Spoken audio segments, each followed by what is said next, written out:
Assalamualaikum warahmatullahi wabarakatuh. Alhamdulillah, para sahabatku, para teman-teman yang semoga senantiasa mendapatkan perlindungan dari Allah Subhanahu wa Ta'ala. Wafatnya Khalifah Muawiyah II atau Muawiyah bin Yazid bin Muawiyah yang hanya berkuasa kurang dari 2 bulan membuat masa depan dinasti Abu Sufyan menjadi suram.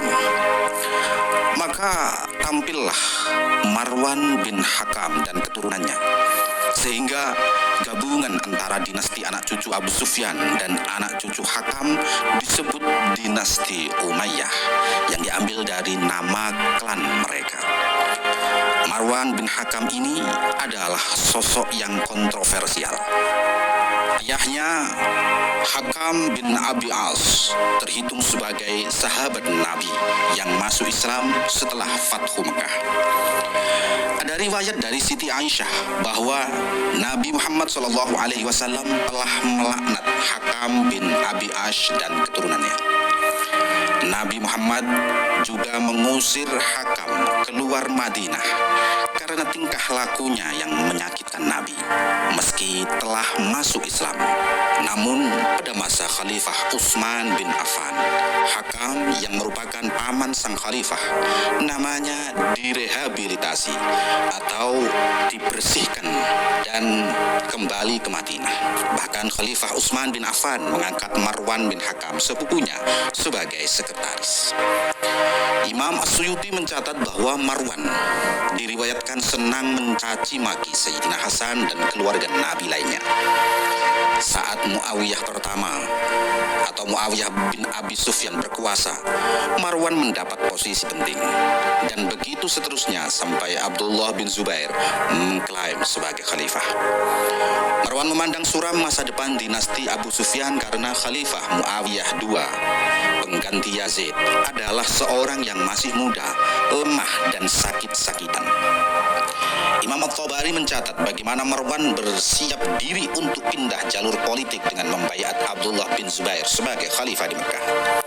Namun itu urung dilakukan karena sejumlah kabilah dari klan Umayyah mendatangi Marwan dan memintanya naik sebagai khalifah menggantikan Muawiyah II dan melawan Abdullah bin Zubair. Marwan pun bersedia menerima baiat sebagai khalifah penerus Muawiyah II. Sekali lagi kita saksikan panggung sejarah khilafah yang penuh dengan intrik politik. Urusan kekuasaan hanya diputuskan lewat kesepakatan pihak tertentu saja. Umat sama sekali tidak dilibatkan dalam proses pemilihan khalifah. Siapa yang menerima baiat?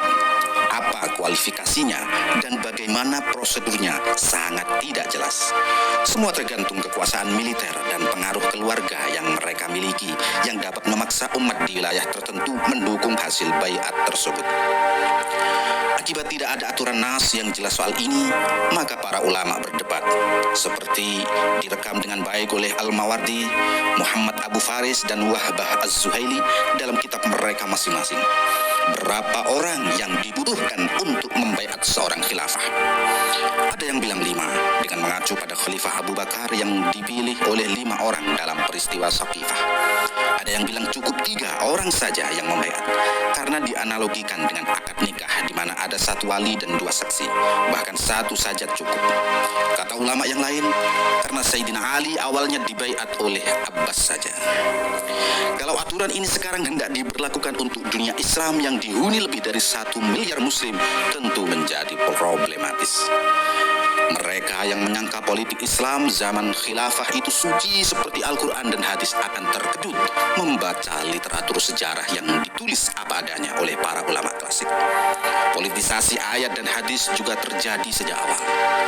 Kami akan menyebutkan soal riwayat hadis dari Sayyidah Aisyah radhiyallahu anha.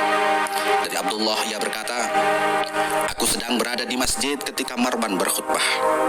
Ia berkata, sesungguhnya Allah Subhanahu wa Ta'ala telah memberi kepada Amirul Mukminin Muawiyah pandangan yang baik tentang Yazid. Ia ingin mengangkatnya sebagai khalifah sebagaimana Abu Bakar dan Umar pernah melakukannya. Abdurrahman bin Abu Bakar pun langsung menyela dan berkata, "Hei Marwan, sungguh Abu Bakar demi Allah tidak menyerahkannya kepada anaknya atau salah seorang di antara keluarganya, sedangkan Muawiyah melakukannya karena sayang dan ingin memberikan anugerah kepada anaknya."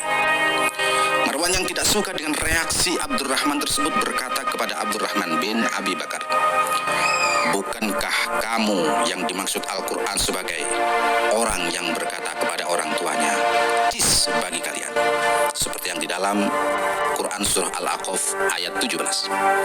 Abdurrahman bin Abu Bakar pun membalas dan berkata, "Bukankah kamu anak orang terkutuk? Rasulullah SAW melaknat bapakmu."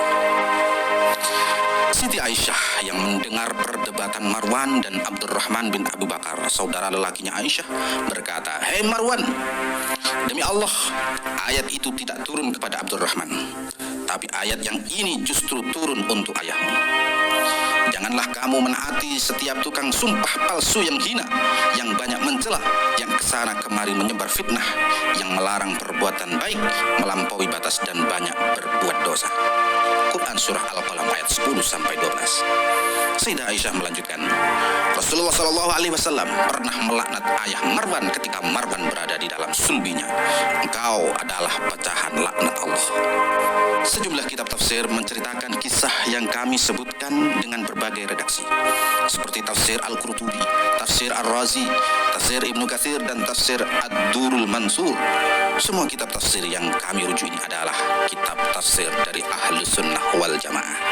Dan masalah akan tambah rumit kalau kita merujuk tafsir kelompok Syiah yang haluan politiknya jelas berbeda dengan kelompok Sunni.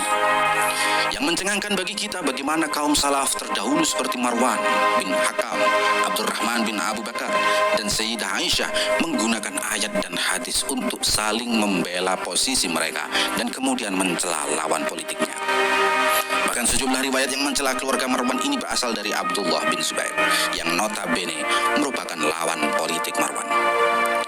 Kami tidak ingin mengatakan mereka telah berbohong atau meragukan kapasitas personal kaum salaf tersebut, tapi yang jelas kita harus kritis membaca riwayat-riwayat seputar peristiwa politik ini yang menjadi justifikasi ke belakang pada masa Nabi. Kami akan menyebutkan satu contoh lagi, yaitu penafsiran tentang pohon yang terkutuk pada surah Al-Isra ayat 60. Sebagian mufassir mengatakan ini pohon zakum di neraka. Namun ada yang menyebutkan bahwa yang dimaksud pohon zakum ini adalah dinasti Umayyah. Sekali lagi, pada kasus ini kami membatasi diri kami hanya mengutip kitab tafsir dari para Ahlus Sunnah wal Jamaah saja. Tafsir Ruhul Ma'ani dari Imam Al-Alusi mencantumkan riwayat Ibnu Murdawaih bahwa suatu saat Aisyah berkata kepada Marwan bin Hakam, "Aku mendengar Rasulullah SAW bersabda pada ayah dan kakekmu, kalian adalah pohon yang terkutuk dalam Al-Quran." Tafsir Ibnu Katsir pun mengatakan riwayat semacam ini, namun beliau mengatakan riwayat ini lemah dan aneh. Tafsir At-Tabari mengabarkan ada riwayat bahwa Rasulullah SAW melihat dinasti Fulan melompat-lompat di atas mimbar beliau bagaikan kera. Perbuatan mereka itu membuat beliau marah, sehingga sejak saat itu sampai beliau wafat, beliau tidak pernah berkumpul bersama mereka sambil tertawa. Imam At-Tabari mengganti istilah Umayyah dengan Fulan. Namun demikian, beliau juga tidak menerima keabsahan riwayat ini. Ibnu Katsir mengomentari bahwa riwayat dinasti Fulan ini tak bisa diterima karena ada rawi yang kapasitasnya diragukan, yaitu orang yang bernama Muhammad bin Hasan bin Zubalah. Tafsir Ar-Razi dan tafsir Al-Qurtubi juga mencatat adanya riwayat dari Ibnu Abbas yang menyebutkan bahwa pohon yang terkutuk adalah dinasti Umayyah, yakni Hakam bin As. Namun kedua kitab tafsir ini mempertanyakan validitas riwayat ini karena Nabi berkhutbah di Madinah, sementara surah Al-Isra itu turunnya di Mekah. Gak nyambung kira-kira begitu. Ya, itulah masalahnya. Seringkali politisasi ayat dan hadis untuk melegitimasi kekuasaan atau sebaliknya mendelegitimasi lawan-lawan politiknya seringkali tidak nyambung satu sama lain. Namun, imajinasi kekuasaan membuat seolah menjadi tersambung antara peristiwa perebutan politik dengan berbagai riwayat yang ada.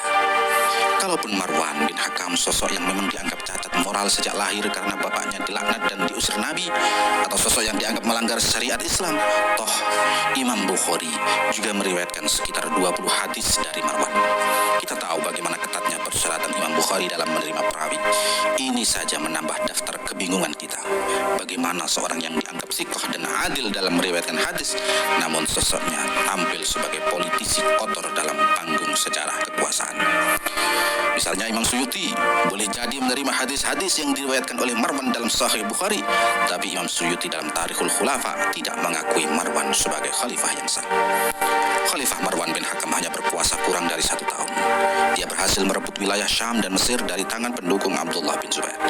Saat Marwan wafat, Abdullah bin Zubair masih berkuasa di Mekah. Marwan kemudian